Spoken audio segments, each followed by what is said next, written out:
Inayos yung pagkabit. Ano ba yan?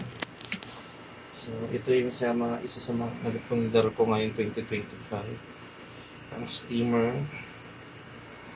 Ano yun? Ah, pwede pala itong pangso. Ano yun? Ano yung tawag din ba? Yung magtatalokbong ka. Pwede. Pwede bigyan niya ng ano, down. Talaga yun. So, fairness. Kailangan ng diin.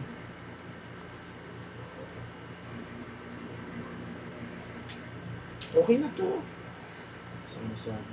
Ganyan ba to? Ito ganyan ba? 1 minute. Okay na yun. Ang gusot naman ang likod na ito.